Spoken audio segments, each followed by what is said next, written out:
1, 2, 3. Poetry sessions, huh? Very often people usually ask me like, where you from? And I hate those questions. I really hate it. Honestly, from my heart, I hate them. So usually what I would answer is that I'm from Pangea. Y'all know what that is?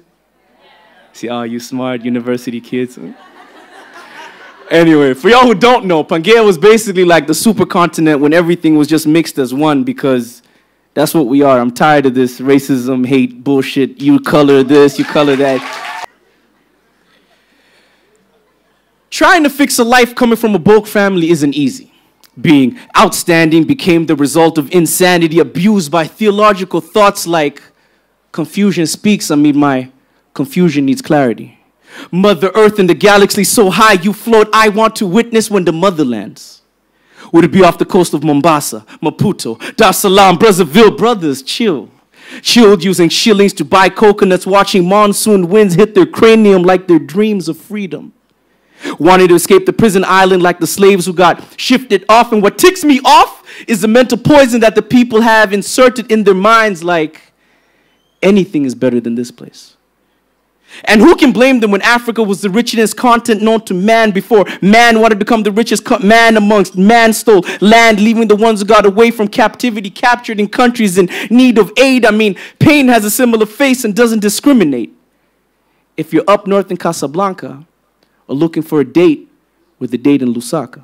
But being around so much pain on a daily basis, he who creates has his ways of evening injustice.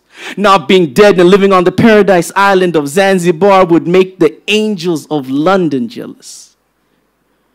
Prophets would have floated off of rivers on this continent. Europeans, being in denial, followed their own exodus because a dark man couldn't have had the truth. The irony of the fable tickles me because I don't understand why the same people then work so much to then return to the motherland for vacation.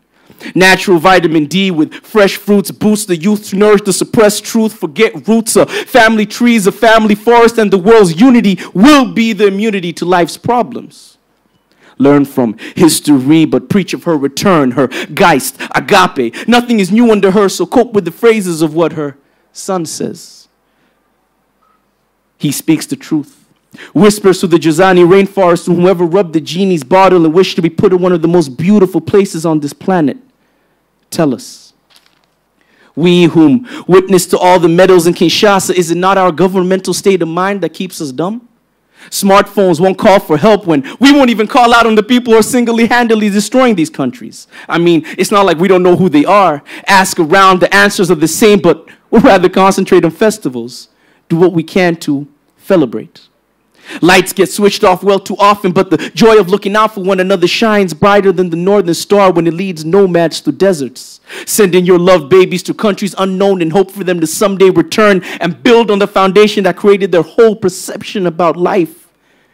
Africa teaches their kids that you don't need daily water to be thirsty for happiness.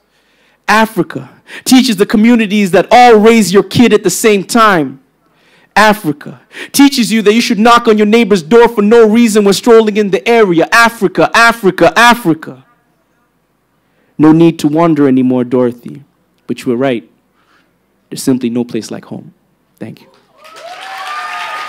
You know, sometimes in life, something like this, having events like this, is beautiful, right? It's just really, really nice. We can all meet each other. We see each other, we judge each other by what we look like, which is wrong. Sometimes, hopefully, it's positive. But some people have secrets, right? I mean, some people have secrets, and some people, like, they don't really wish to speak about them. And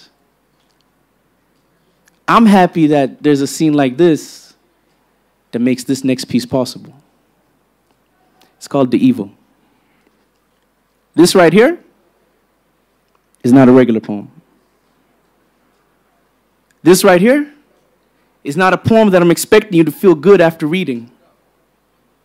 This is a poem for the ones who hide behind reality. This is a poem dedicated not to the ones who believe that their actions are of angels.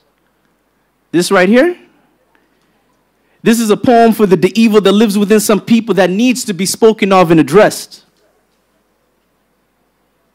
Shadows follow the victims into their nightmares where lights start to scare, but on or off doesn't really matter when you're a child and you have no choice. You've grown up thinking it's normal for grown men to touch young boys. What good does it do talking about sexual intercourse and how to protect yourself in class when I've seen naked bodies lie on top of me since I was about 9? Hardly understand rights from wrongs, sweat dripping off the bed corner. Who ordered comfort, holding hands, him penetrating a youth, a child, an infant, incest, born to give complex, uncles touching young family members. What the fuck is wrong with you?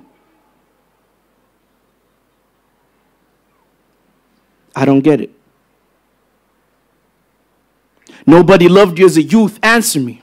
Why is my future fucked up because of your past? I could have become a doctor. I could have become a righteous type of police. You know, the types that are supposed to protect good people living in our society. Instead, now you can catch me in lower class clubs. Don't really think that I'm worth very much, so I hang around whoever's willing to pay me any attention. Battling my own demons because the ones who sent them is on another level. If he had the audacity to touch me, then I'm probably not the first, nor will I be the last. I got this confrontation every night in myself in the mirror like, I got the biggest mouth out of all of my friends, but why didn't I say anything?